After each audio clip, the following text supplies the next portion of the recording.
Like as I mentioned, the Gidang is a place which is still not known by many travelers. It's a complete offbeat destination. There were no roads, literally no roads. It was like between the jungle and the mountains. You are traveling through bike or whatever you have. So there were no people, no one, like literally no one. And my bike was not starting. My brother was concerned regarding me. So that's the situation. Hello and welcome to another episode of One-Off Travel Stories. I'm your host, Andrew Tawish-Cherna. Here each episode, I chat with someone about one of their favorite travel stories. That one story they've told countless times to friends and family around the dinner table. In this episode, we'll be joined by Saujeet Mondal. Saujeet specializes in crafting compelling visual narratives. He combines his background in cinematography and storytelling to bring ideas to life. You can see some of what I'm referring to on his Instagram and in his YouTube. I'll also post them with the episode. He's also really into motorcycles. It's part of how he travels around, actually, and it's at the center of the story he's going to tell today. Speaking of which, Saujeet's story occurs in his home country of India, specifically in Darjeeling, which he'll tell us more about. He actually does a great job giving details about the state and his home country. But Darjeeling is apparently called the Queen of Hills, and he ventures out to an area that you wouldn't really hear a lot about. And, typical to one-off travel stories, some interesting, dramatic stuff happens along the way. So let's jump into it and let him tell us more. Hey, Saujeet, welcome to the podcast. It's great to have you on. I usually like to ask where my guests are calling in from. Yeah, where are you calling from today? Okay, so I'm being calling from Kolkata, which is in India, the western part of the India. Nice. Is that home for you? Yeah, that's my home country for me. Home country and home city as well? Are you or are you on the road? Yeah, I'm on my home country and my home place. My hometown is Kolkata. Nice. That's awesome. That's great to hear. Well, I'm excited to have you on. Before we jump into your story, I've checked out some of your socials, your YouTube, Offbeat Travels. Uh, I had a couple questions about, you've got some great content there, some great photos and videos. Just curious, like how did you get into visual content creation? And I know you've done a lot of traveling around India. Sort of what drove you to get into travel as well? okay, so I'll first jump to your first question. Okay, so at the very beginning, when I was in my college, I had a friend of mine who was into photography and videography thing. So I was curious that what he is shooting and how he is creating those visuals into a cinematic thing. So uh, that doubt, that question reminded me. So that thing, that curious thing, revolved around my mind. And once I went into the mobile photography, from there I shifted to camera, and then YouTube and Instagram thing happened. That's awesome. That's awesome. That's great to hear. So you sort of picked it up. And what about the travel? What about the Yeah. travel side of things? How did you get into checking out across India? I know it's a very big country.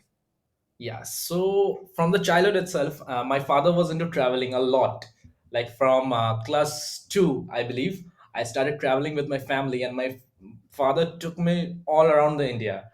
And slowly and steadily, I got that zing factor of traveling around me, be it with my family or with my friends. Then when I grew up, I tend to start solo traveling with myself, then slowly with my friends, and now I continue solo traveling as well as travel with my friends, as well as I currently travel with my family as well.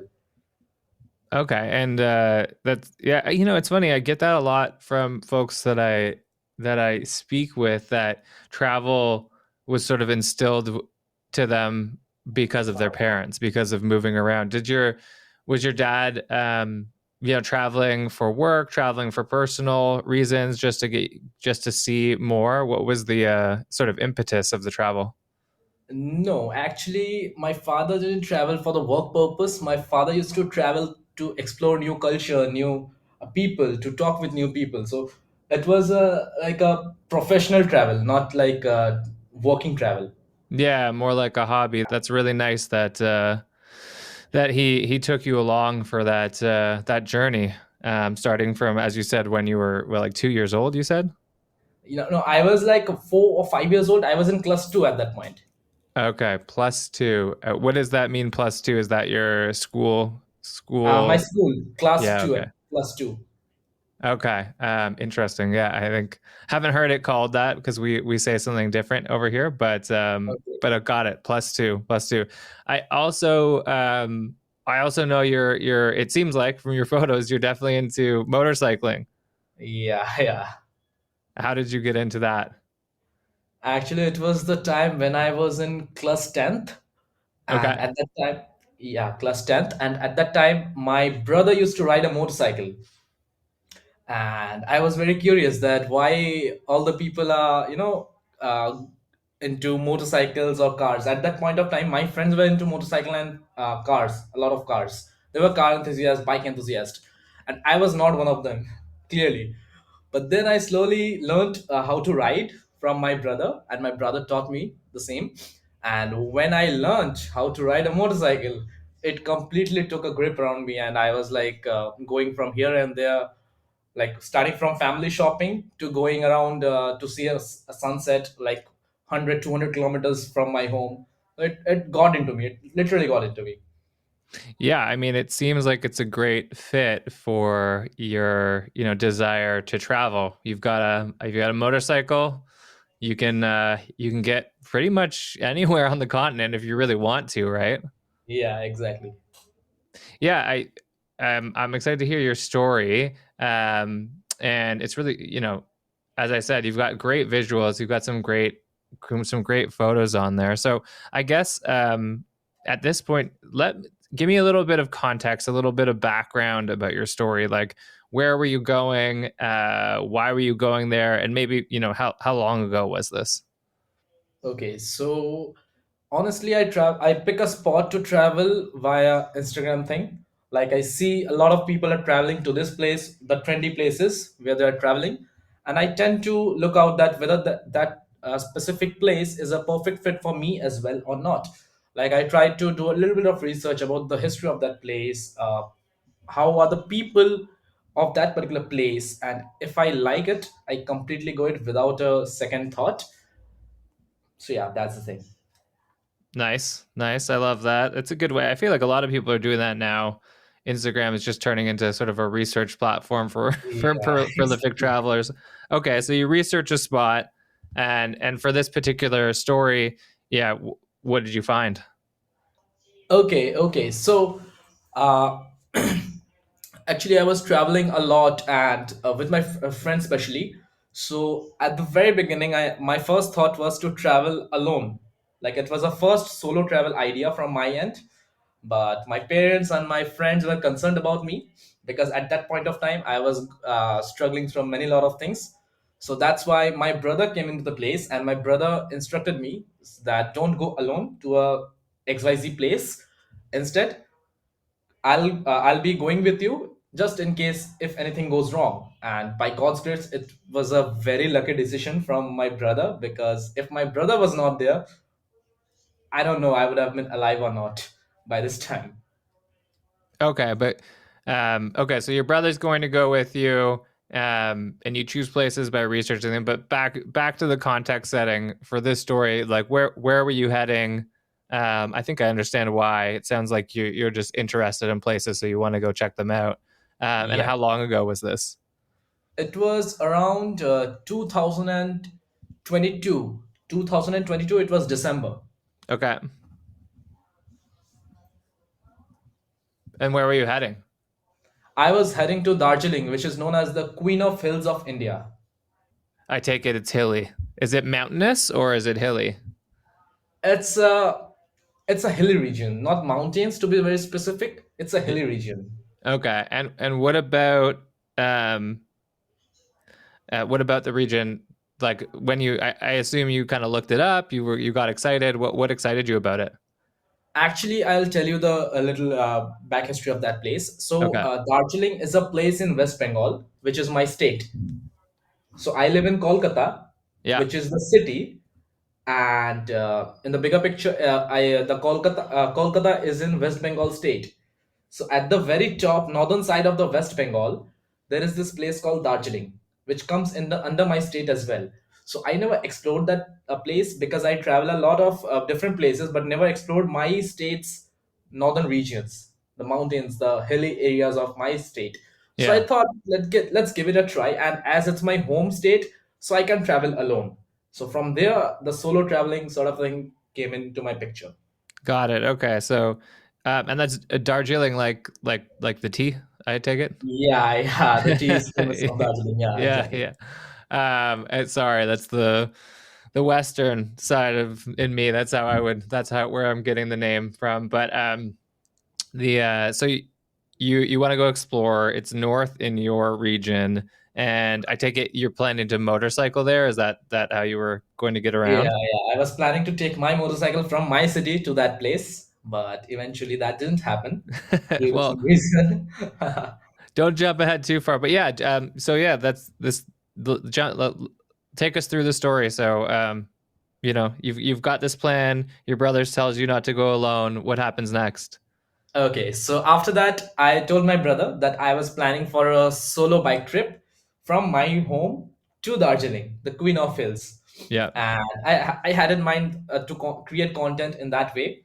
But then my brother instructed me that my brother literally told me upfront that see, if you tell your mom and dad that you're taking bike, that to a solo on a solo ride, your mom and dad's gonna kill me. Okay, so Yeah. do one thing, we won't tell our parents that we will be exploring the hills on motorcycle. We'll be telling them that we will be going via train or via flight to that place, and we'll be exploring by public transport. Okay. And when we reach there, when we go to Darjeeling, we'll rent a bike and we'll explore. So that way you save your back as well as you can fulfill your desire which you want to. Gotcha. Okay. So, and so I take it that's is that what you did? You decided to travel there by public or flight. Yeah, I went over train. There was a midnight train, and it was around 6 hours journey. Okay. Yeah, so I headed up to Darjeeling, Yep. and from there I took a motorcycle. My brother took one motorcycle. I took one motorcycle, and we just went to explore Darjeeling. Before you jump to Darjeeling, I've heard so much. I've been to India once. I think I took one train ride, but I've heard a lot about the Indian train system. How was that 6 hour train journey? Actually, to be very honest, this train journey doesn't feels like a train journey. To be very specific, because I'll tell you why. The train from Kolkata to Darjeeling, which is the nearby station, is New Jalpaiguri. That's the nearby railway station. From Okay. there, you need to take a car, shared car, or a taxi or a cab to Darjeeling, which will take another 3 to 4 hours of car journey. So technically, from Kolkata to New Jalpaiguri station, railway station, there is this one train which goes from my place to that New Jalpaiguri, and that's a midnight train. Like in the night 10 p.m., the train departs from Kolkata, Yeah. and it reaches to New Jalpaiguri in the morning 6 or 7 in the morning. So it was completely a night journey. Like you just board on the train, you just sleep, you just wake up, and you see hills all around you. So Hmm. that's a pretty simple journey, to be very honest. Yeah, pretty simple. I mean, it's really just it's nice that you can still travel by train pretty much anywhere though. From my understanding, like it's quite a well built out train system across India. Um, Yeah, yeah. Okay. So you took this train journey. You arrive in Darjeeling with your brother. You guys rent motorcycles. What happens yeah. next? Okay, so after that, once we rented a motorcycle, we were heading towards Manebhanjan. That's close to Nepal border to be very specific. Okay. From Manebhanjan is especially famous for trekkers, for a beginner trekkers. because there is a spot called Sandakphu. So Sandakphu is a mountain regions which covers both Nepal and India. So it's a border mountain sort of a thing, and all the beginner trekkers go to Sandakphu for their first trekking experience. So Manipanjan is famous for that. But at that point of time, I had no interest in trekking and these sort of sporty activities apart from motorcycling. So that was not in our plan to trek. So we went to Manipanjan, and at that time that was the most scenic night I've ever seen on mountains, because it was completely uh, clear skies in the midnight, and we can see stars from a hotel room clearly. So that's a very photographic memory I have regarding that particular trip. That's amazing. And I guess from were you up quite like was the elevation quite high? Was it cold out as well? Yeah, it was completely around 4 to 5 degrees Okay, near in the freezing. morning. Yeah. Yeah, in the morning. Because you said December, correct? Yeah, December. Okay, that's chilly. That's chilly for motorcycling. It's very chilly. It's very chilly for motorcyclists. Yeah. And at that point, to be very honest, can I say one thing? Yeah. Because at that point, that was the first time my brother introduced me to rum, actually, because of extreme cold. So that night, drank my first sip of rum. It was pathetic, to be very honest, but it was doing the job. My body was completely warm. I can literally go to the road naked, but I won't feel the chilling atmosphere all around. That's one hell of a experience. yeah, yeah. Alcohol. I mean, it's funny. Around we hear like you hear whiskey a lot in the winter. But yeah, it does. It does. It does help. Well, sort of make your body less responsive to the cold. So Yeah, yeah, that's funny.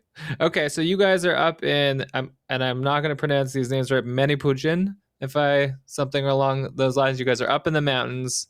uh-huh. You have your motorcycles. As you said, you're not there for like the hiking.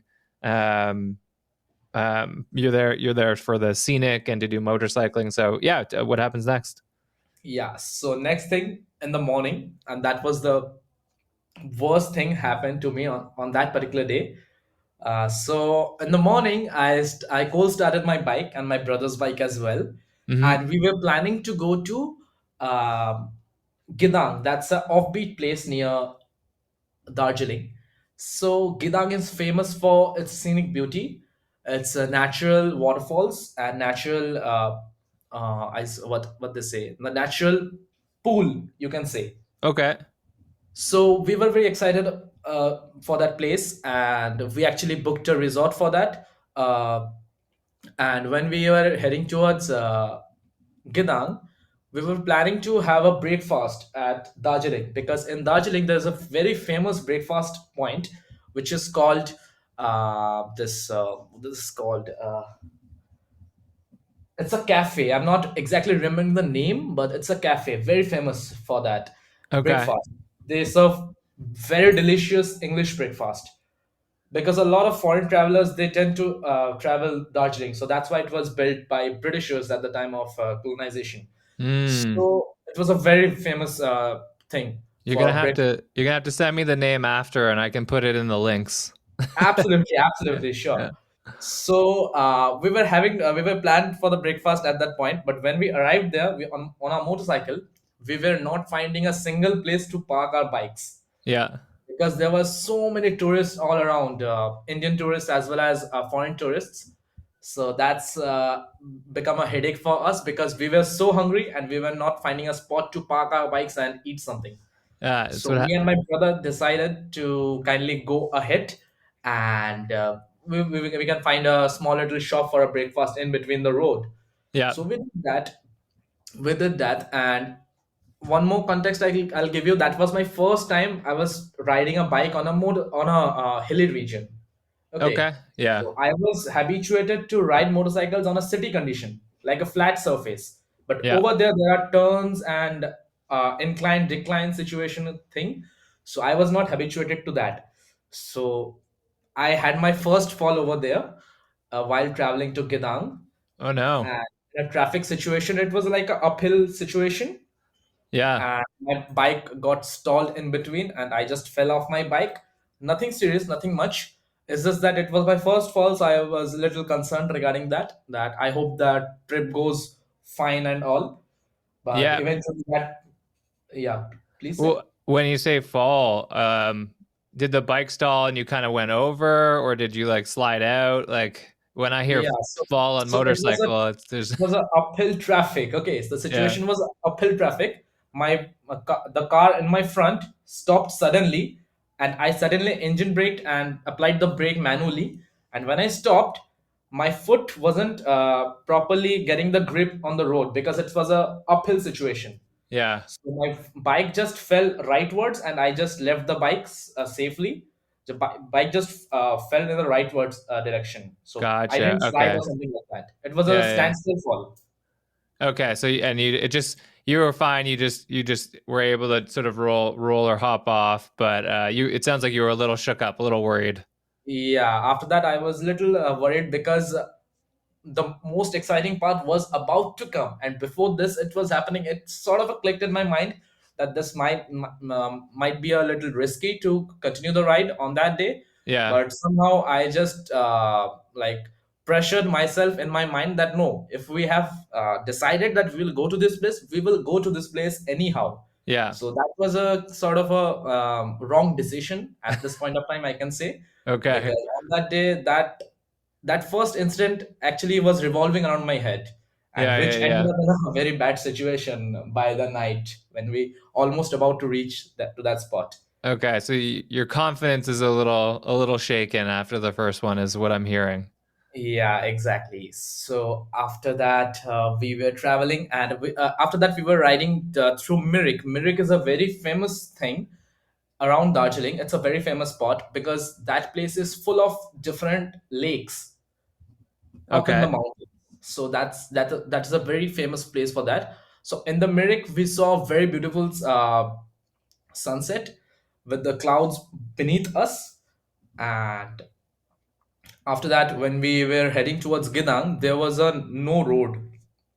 Like as I mentioned, the Gidang is a place which is a still not known by many travelers. It's a complete offbeat destination. Yeah. Like previously it was known by locals only, but later on, like when we were traveling, I mentioned that on December we were traveling in 2022, and on October a first traveler from India traveled to that place, Gidang. So I tried to explore that place in the second position, So that thing kind of escalated me, and there were no roads, literally no roads. It was like between the jungle and the mountains. You are traveling through bike or whatever you have. Yeah. So there was no roads, and the thing I mentioned that after watching the sunset, it was getting dark. In the mountain region, what happens? It gets dark very quickly. Like within a blink of an eye, it gets dark. So, and as we were riding on motorcycle, so it was a very risky decision to go through no roads in the middle of the night after going dark. So that was a very risky decision, and we took that. We were stupid, me and my brother. We took that decision, and my brother was following me. Okay, so I was leading the way, Yeah. and suddenly it was a downhill sort of a thing. It was a hairpin turn. I took the hairpin turn, and it was a complete decline situation. Okay, and as I mentioned, there were no roads. There was small stone chips on the road. Yeah. Like on the there was a muddy road with all the stone chips lying around. You Yeah. can easily get skid, or you can easily slip away with your motorcycle. Right. Yeah.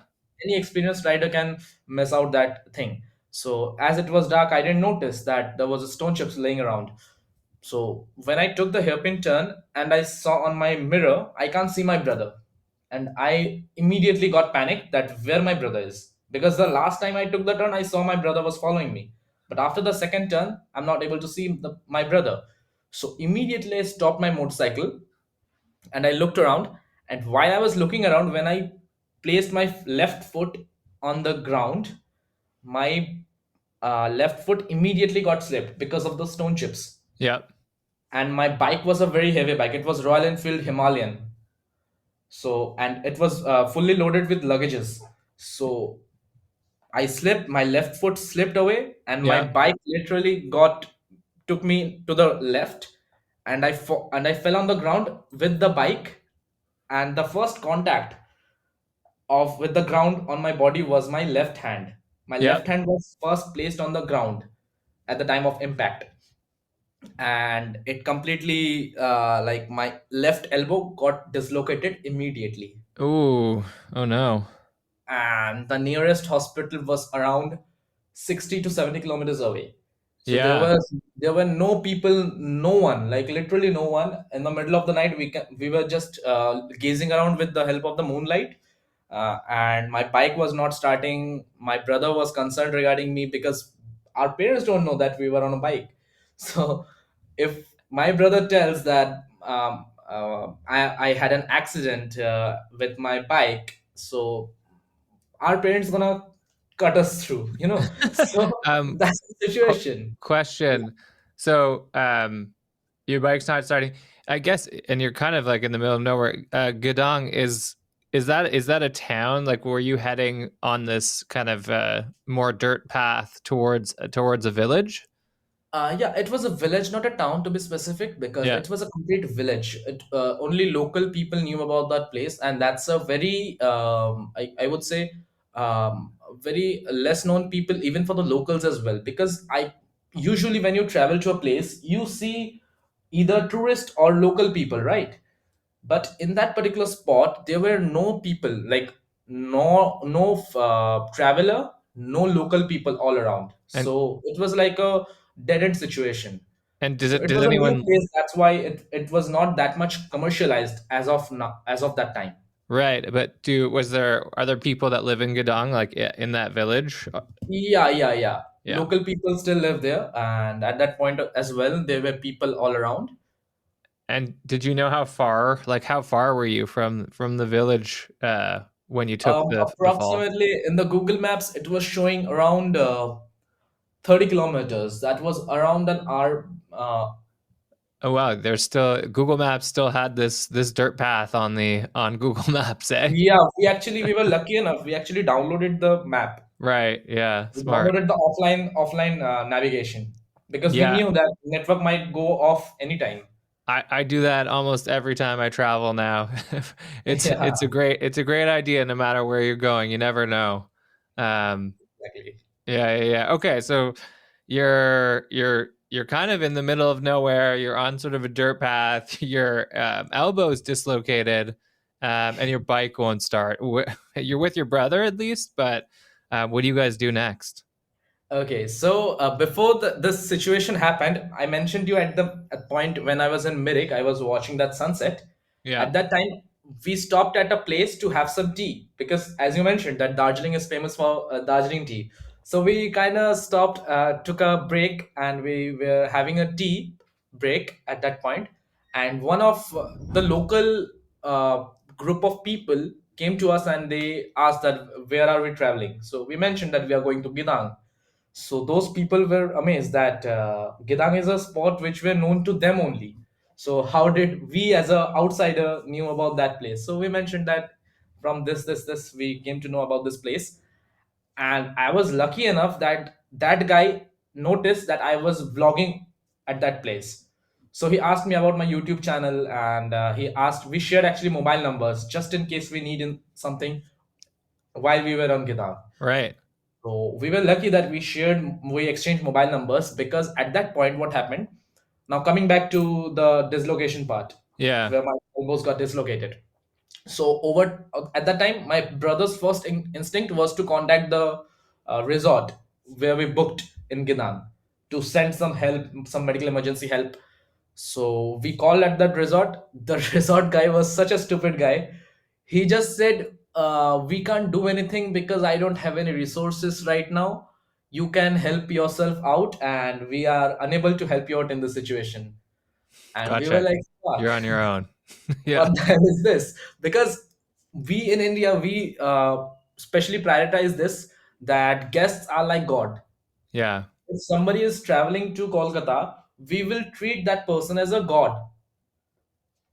Yeah. There is a famous term, I hope you have heard it, Atiti Devo Bhava. I have not heard it. What does it mean? Okay, so it means Atithi means guest, Devo means God, Bhava means serve. That means total, it makes a sentence that means when a guest arrive to your place, you need to serve the guests as gods. Yeah, I mean, as a traveler, I absolutely love that. I've definitely experienced some of that firsthand, but it's a great point. So basically, that's what you understand of your culture, and then you're calling for the resort where you are a guest and they are not helpful. That's yeah, Absolutely, they were not at all helpful. yeah, And my brother was completely mad at the resort people. And my brother was shook at that point, because my brother doesn't have not experienced such thing in my brother's previous travel diaries. So yeah. my brother was concerned that what to do next, what to do that, what to do, how to handle the situation. So I just made my brother calm. I told him that I have that guy's phone number, that group of people which we met in the in between the tea break. So do one thing, call them and just disclose the situation we are in and share your location to them. And I hope they will help us in some way or the other. Mm-hmm. So at that point, our bike was not starting. So we put our bikes at the corner of that place, Yeah. so that the next people who travels can see that there is a bike lying around. So they will notice, look around, that who is hurt or who is not, so that they can send some help. So we were just walking down the that path, and luckily we reached the village, that Gedang village. We reached there by walking. It took around 2 to 3 hours in Oh that situation. wow. Okay, so wait, do you sent a note to those folks for help? It sounds like they did not respond back, or Which folks? The folks which we met in the tea break? yeah, yeah, exactly. Yeah, so they mentioned, they were asking that kindly share us your location, and at that point we were not having network, so we can't Ah, share the location. So we need to get to the nearby area where people live, so that we can get some network to share our location, because gotcha. we were new to that place. We can't even say them that between this and this place we are stuck, Okay, so right? you couldn't even message them at all. Yes, You we had can't to even make it to message the them village. because there was Okay. no network. And how were you feeling? I mean, you must have been in pain. I would imagine. I was in a pain, and it was such a pain that I haven't experienced that pain before. So it was a very odd kind of a feeling, because I was holding my hand with my right hand, because or else my hand were falling down, because Yeah, my yeah, elbow is yeah, dislocated, right? yeah, So yeah, I yeah. was holding my wrist with my right hand, and I was walking. Oh man, My 2 to 3 hours. That's yeah, brother, that's no fun. So finally, I reached to that village, and once we reached to that village, we called those guys, because the network was back in that village. We called those guy and we shared our location. Those guy arrived with a pickup truck at that place, and they even brought two bikers, like without bike, so that they can take our bike back to the place, the Darjeeling, where we took our bikes from, to the Yeah, NGP station, because from New Jalpaiguri we took the bikes, right? So that's why. yeah, So they arrived, and they just said that please don't feel sorry for this. We will completely take care of the situation. They took me in the pickup van, and they asked my brother to ride my brother's motorcycle. Now my brother was completely shocked with my situation, because my hand was dislocated. So my brother was not in a mental state to ride motorcycle at that point, yeah, right? So my brother said, no, I can't ride in this situation, I will stick to my brother. If you guys can ride the bike, please ride the bike. I am giving away the key. So me and my brother were sitting in the pickup truck. The driver was driving the pickup truck, and two other guys were riding our motorcycles. yep. Okay. And the roads were as I mentioned, it was a offbeat location, and there were no roads. There was the car was rolling right and left and right, left and right, and I was holding my hand with the right hand, Oh and yeah. I was shaking. And whenever I'm shaking, my elbow is paining like hell. Like Yeah. it feels like someone is piercing different needles at the same time on my elbows from every direction. So Yeah, to see, but by that point your adrenaline would have been, wearing off too, so I'm sure it was just yeah, getting exactly. worse. Exactly. So after that, somehow we reached in New Jalpaiguri. In New Jalpaiguri, we handed over the bikes to the guys, and we mentioned that this is the situation we are having. So please take the bikes back. And after that, we went to the local hospital over there in Yeah. New Jalpaiguri. And they fixed you up. No, they didn't fix me up because the best part is, some places in India till now doctors aren't available 24 into 7 to Yeah. treat you. So we reached in New Jalpaiguri at around 11 in the night, midnight, and the hospital staff mentioned that doctor is not available right now. You can book the appointment and come tomorrow 10 a.m. Oh So I man. was like, how am I supposed to live with this situation till 10 in the morning? So they're like, we can't do anything. You have to adjust somehow or the other. Oh man. So the guys who helped us in that situation, they understood the situation that the hospital is not taking me, not treating me properly. So a local friend of that group, okay, that he was practicing medical science. Okay, so he was still studying medical science. He was not even Uh-huh. doctor. Okay, Yeah. that guy came into action. That guy arrived in the place, and we took hotel. And in the hotel room, Oh that man. guy tried to cover up the my hand so that my hand gets a support at least. It Yeah, was not yeah. fixed properly, but at least it can get supported. But because I was holding my left hand with my right hand, right, and it was not possible to sleep like this situation. So you need to cover up the hand and get it a support through the neck so that it hangs right there. Yeah.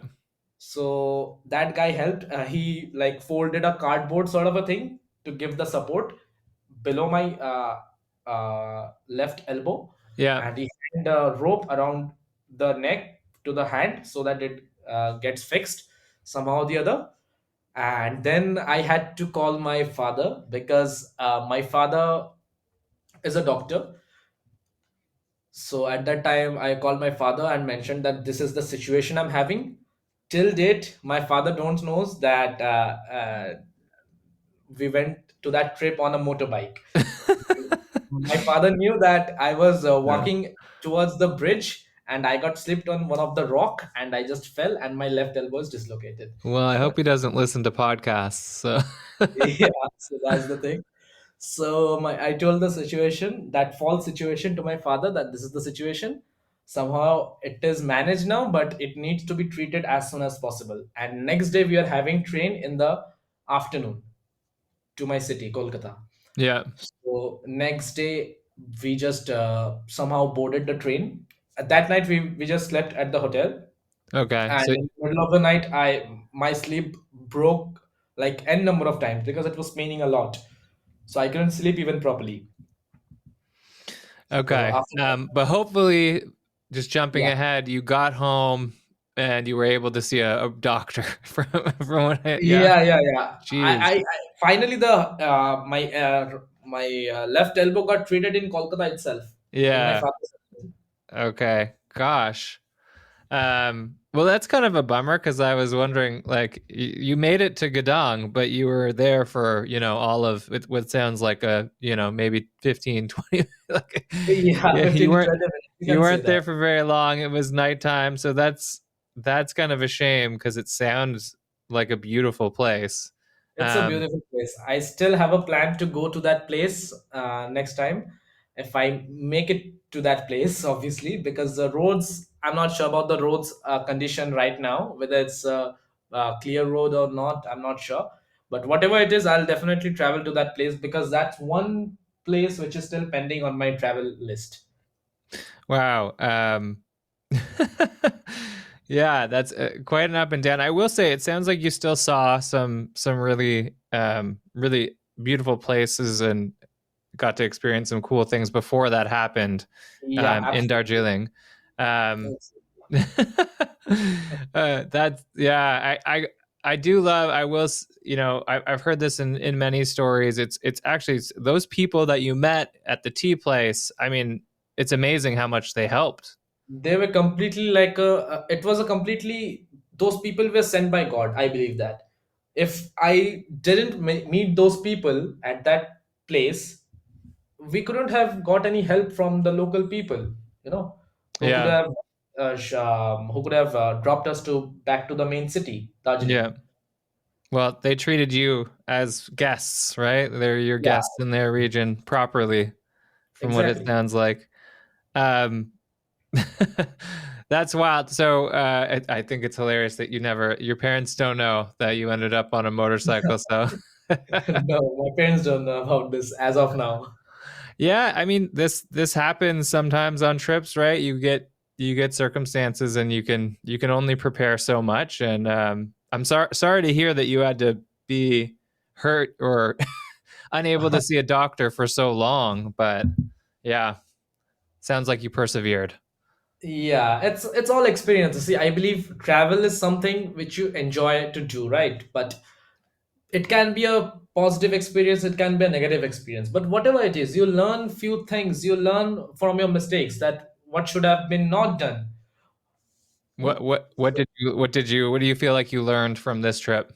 like I learned that if someone is giving you a suggestion regarding your I would say well-being, please go ahead and take it. Because see, I was planning this as a solo trip, right? Yeah, Now in that place, if I would have fallen and my left elbow was dislocated, and I was traveling solo, then just imagine what would have been the situation. I don't have anyone who can help us. Like in this trip, my brother was there, right? So yeah, my brother helped out with the luggages and all. yeah, If I hadn't my brother at that point at that time, so I was like literally I could have died on that place with pain. yeah. It's great advice. Listen to locals, listen to I guess your elders, um, wise people when they give you advice. It's worthwhile to take it into consideration, right? Yeah, yeah. Like always Awesome. trust your instincts. That's the thing. Always trust your instincts. Yeah. Um, a wonderful story. Thank you for sharing. I guess before we wrap up, but what's planned in the future for your content creation, your travel? Are you still motorcycling actively? Yeah, I'm still motorcycling actively. Currently, my bike is gone for a modification because in the 2025, I'm finally planning to go to Ladakh on my motorcycle. Ladakh. Okay. Where's that? So, Ladakh is basically the most northern part of India. Over there, from there, you can even go to China and Pakistan as well. So, that is a place, it's a highest motorable road of India, Oh, cool. basically. Yeah. Around it is 80,000 feet above sea level. 18,000. Wow. That's up in the thinner air as well. Yeah, very risky travel because a lot of motorcyclists face acute mountain sickness (AMS) over Mhm. there due to Yeah. less oxygen, and it's a milestone kind of thing of Indian bikers. Because if you are a biker and if you have not traveled to Leh Ladakh on motorcycle, then it's not considered as a you won't be considered as a good motorcyclist if you don't travel to Ladakh on your motorcycle. So yeah, How that's my next thing, to get that milestone that yes, I survived Leh Ladakh on my motorcycle.